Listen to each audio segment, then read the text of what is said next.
6월 11일 주님이 사랑으로 따뜻하게 한다는 창세기 18장 1절에서 8절까지 말씀을 나누도록 하겠습니다.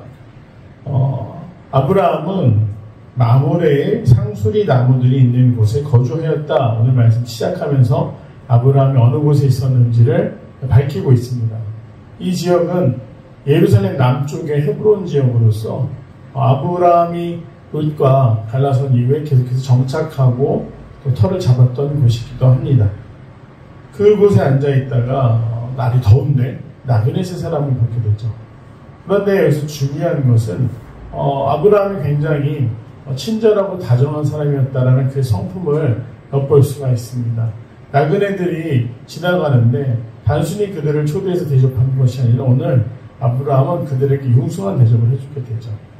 당시 중동에 남아있었던 문화, 오늘날에도 있는데 그 나그네가 자신의 집 장막으로 들어오게 되면 책임지고 그의 생명을 지켜준다든지 그를 위해서 선대하며 음식을 베푸는 것이 이 중동의 한 문화의 일부고 아브라함도 그 당시 정말 사람 보기 힘든 곳에 이 무더운 광야를 지나가는 나그네들을 향해서 초대해서 그들을 선대하고 있는 그런 굉장히 착한 성품의 인격을 엿볼 수 있는 그런 본문이라고 할 수 있습니다.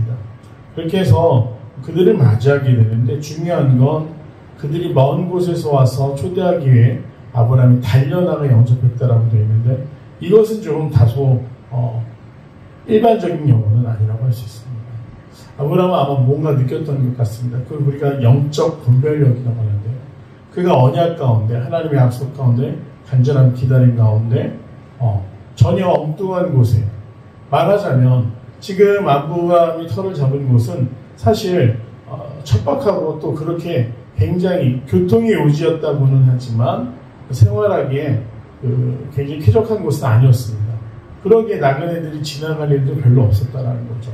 그런데 오늘 아브라함은 어떻게 합니까? 그것을 분별해냅니다. 이곳에 왜 저 사람들이 있는가 의아해하는 것이 아니라 달려나가면서 보면서 어떤 확신을 가지게 된 것이죠. 그걸 어떻게 할 수 있냐 보면은 아브라함이 99세였습니다. 굉장히 고령의 나이였는데도요. 이 세 사람을 맞이하는 태도가 어땠느냐. 2절 말씀을 보면 그들을 보자 곧 장막문에서 달려나가 영접하여 몸을 땅에 굽혀 이렇게 되어 있습니다. 달려나간 우리가 누구를 볼 때 달려나가게 됩니까? 기다리던 사람이나 반가운 손님 혹은 굉장히 지체 높은 사람들을 봤을 때 뭔가 내가 대접해야겠다라는 동기가 확실할 때 달려나갈 수 있는 것이죠. 99세나 돼서 장막문에서 쉬고 있었던 그런 노인이 사람들을 보자마자 달려나간다? 그에게는 달려나갈 수밖에 없는 이유가 있었다. 이렇게 생각해 볼 수 있지 않겠습니까? 그래서 달려나가서 그들을 맞이하는 순간 어떻게 영적인 분별력으로 아는 것입니다. 예사분들이 아니다. 그러니 그 고령의 몸을 낮춰 자기가 먼저 인사하며 그들을 자신의 장막으로 초대합니다. 하나님 앞에 있는 우리의 태도를 한번 볼 때 오늘 이 아브라함의 모습에서 얼마나 간절함이 있는지 또 하나님을 경외하고 있는지를 알 수가 있습니다. 이르되 내 주여 내가 주께 은혜를 입었사오면 원하건대 종을 떠나 지나가지 마시오. 물을 조금 가져오게 하사 당신들의 발을 씻고 나무 아래서 쉬소서 이렇게 합니다. 여기서 주여는 아도나이라는 표현인데 우리가 야훼, 신명 사문자라고 알려져 있는 여호와라는 이름을 이 유대인들은 감히 죄악 가운데 있는 사람의 입술에 담을 수 없다라고 해서 발음하지 않았었다는 걸 알고 계실 겁니다. 하나님의 이름 우리가 함부로 부르지 않겠다. 그래서 이 야훼 대신 썼던 표현이 아도나입니다. 그런데 여기서 단순히 아브라함이 하나님만 알아보고 내 주여라고 고백하고 있다고 하기에는 조금 다소 무리가 있죠. 단순히 아브라함은 그 나그네들을 선대했다는 걸 알 수 있습니다. 아도나이라는 표현은 지체 높은 사람이나 임금이나 또 자기보다 위에 있는 사람들을 높여 부를 때 사용했던 반역적인 표현이라는 것을 생각할 때 오늘 아브라함은 그들이 굉장히 존귀한 자들 아마 하나님의 사자 정도로 여기고 내 주여 내 장막에 거하여 잠시 쉬소서라고 초대하고 있다는 것을 알 수가 있습니다. 그렇게 해서 하나님의 사자들을 초대하였고요. 그 다음부터는 그 가정이 얼마나 또 긴급하고 융숭하게 이 하나님의 사자들을 대접하기 위해서는지가 기록되어 있습니다. 아브라함은 아내에게 달려가서 떡을 준비해라 라고 이야기하고, 또 본인이 직접 가축되어 있는 곳으로 달려가서 기름지고 좋은 송아지를 잡아다가 하인에게 주니 하인들이 급히 요리했다. 또 엉긴 젖과 우유를 가지고 대접했다. 엉긴 젖은 치즈나 버터 정도 생각하시면 될 것 같습니다. 자신이 좀 급하지만 할 수 있는 최고의 대접을 오늘 이 나그네들에게 하고 있다. 이것은 일반적인 경우라고 하기에는 정말 다소 이상한 부분입니다. 즉 지체놓고 손님들이 약속을 하고 찾아왔다라든지, 아니면 또 반가운 손님들이 올 것이라는 그 기별 가운데 기다리고 있었다든지, 그런 경우가 아니고선 자기가 가진 것들이 가장 좋은 것을 정말 하나님의 사자들에게 대접한다라는 게 쉽지가 않은 일이죠. 하지만 아브라함은 어떤 사람입니까?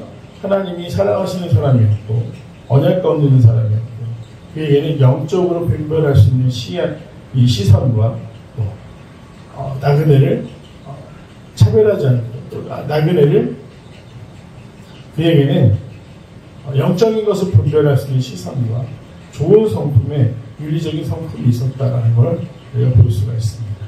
그렇게 해서 자기가 의도한 바는 아니지만 하나님과 하나님의 사자를 융숭히 대접하고, 또 그로 인해서 오늘 그 언약을 기다리며 하루하루 버티고 있었던 아브라함에게 이 편안하신 하나님과 하나님의 사자들은 어떻게 합니까? 진심으로 축복해주고 다시 한번 때를 정해서 내년 이맘때 너에게 자녀가 있을 것이다, 이렇게 그 언약을 확인하게 되는 과정을 볼 수가 있습니다. 그래서 이 사건을 통해 아브라함이 의도한 바는 아니지만 아브라함은 하나님을 대접하며 다시 한번 자신의 언약을 믿음으로 기다릴 수 있게 되는 계기를 마련한 것이죠. 우리도 소망하기는 간절한 기다림 가운데 우리가 기도하고 있는 기도의 제목들, 혹은 아브라함처럼 간절히 바라고 하나님이 이루어 주시기를 바라는 것들이 있다면, 오늘 아브라함처럼 믿음의 눈을 들어 지금 아브라함이 바라본 곳은 광야였지만 그곳에서 하나님과 하나님의 사자들을 영접한 것과 같이 믿음의 눈을 들어 기다릴 수 있는 성도들, 또 그때가 이를 때까지 가장 선하고 또 친절하고 우리가 그리스도의 향기라고 할 수 있을 그런 아름다운 덕목을 갖춘 삶으로 하나님을 간절히 기다리고 또 소망하는 하나님께서 우리에게 놀라운 은혜를 베풀어 주실 줄로 믿습니다. 바라기는 우리도 이 언약 가운데 언약의 성취를 경험할 수 있는 하나님의 귀한 순례자들 백성들 되기를 간절히 소망합니다. 내용 전찬 한번 보겠습니다. 장막문에 앉아있던 아브라함은 누구를 보게 됩니까?